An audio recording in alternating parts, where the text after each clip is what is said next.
Your thoughts first on Balisacan's appointment here for NEDA. I mean, he previously led the agency during the Aquino administration, a period in which most experts would say is a period of remarkable growth here for the Philippine economy. Does that in any way give you confidence about where the economic policies might be headed under Marcos Jr.? Well, I think the fact that somebody being brought in who's got this depth of experience in economic development planning in the past is a really good move. It seems like the experience is solid. The direction that was taken in the past was very effective, as you mentioned, in terms of creating some pretty good economic growth in the past. So I think it's a really nice initial move. Okay, Stephen, let's talk about the policies that presumptive President Marcos Jr. might be continuing or not here. You know, a lot had voted him on the fact that it was a continuation of the Duterte administration, but in fact, he said several things. For instance, tax measures, he might be reversing or changing, amending the rice tariffication law.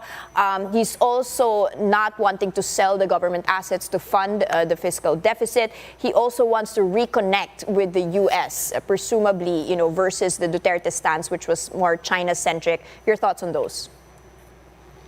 Lots of issues there. It does seem like he's charting out a little bit of a new path. I think that's refreshing. I think the fact that there will be some balance and links between China and the U.S. is good. Frankly, I think that's the way so many of the ASEAN countries are trying to move right now, is to create a fairly good balance and manage trade with both the U.S. and China. I mean, that's in the best economic interest of the region. So that seems very, very good. I think when you're looking at economic policy, I think you need to look at the strengths and then some of the risks that the economy faces right now. When you look at the economy, there are a number of strengths. One is that the labor market is improving, the unemployment rate is coming down, and I think there needs to be good support to make sure that the labor market continues to improve, to provide retraining and opportunities for people who lost jobs during the pandemic. There's a lot of people who still are not completely back in the labor force. And then longer term, just maintaining very, very broad education programs to make sure there's a high quality labor force available. Exports are looking good out of the Philippines. They're very stable. It doesn't seem like there's a lot of much of a hit from any supply chain disruptions in China yet. High-tech, high-value exports look pretty good. I think there has to be some focus on maintaining that pattern. This is where some of the infrastructure development can come in to make sure that ports and airports and such are free of any obstacles and any supply chain disruptions. And that relates to industrial production that is pretty strong as well. I think a couple of risks that the economy faces. One is that foreign investment is still rather low in the Philippines compared to where it was pre-pandemic. And I think this is an area where there can be a lot of emphasis, both bringing foreign investment to complement the domestic investment that the president-elect is talking about. And finally, I think the big issue is inflation. And there has to be work done to make sure that particularly domestic-related inflation related to high food prices and such can be addressed and addressed as quickly as possible.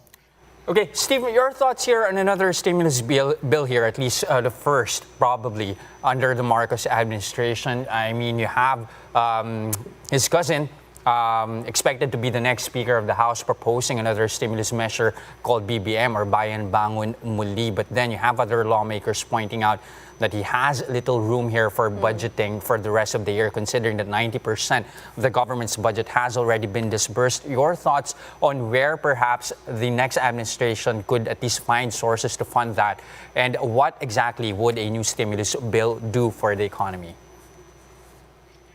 The stimulus bill is an issue that is a very, I guess I want to say it's a very important issue in the Philippines and really around the region as well, because so many countries face the problem that the Philippines has, is that the deficits have risen coming out of the pandemic.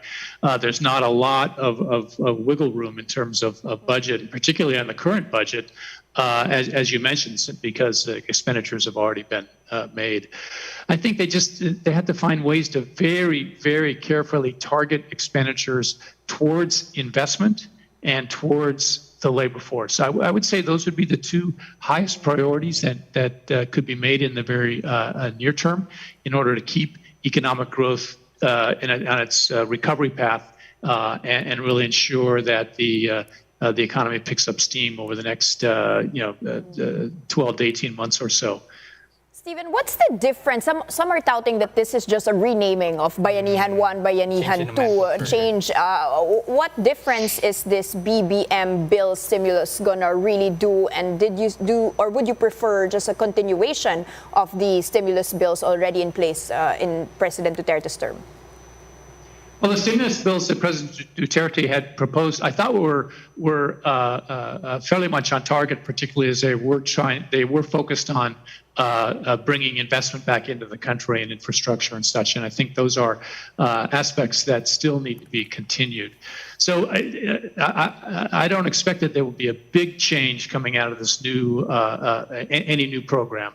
Again, there's just not a lot of room to be funding any new programs. One has to be very, very careful in terms of both managing the deficit, but providing investment and targeted support where possible.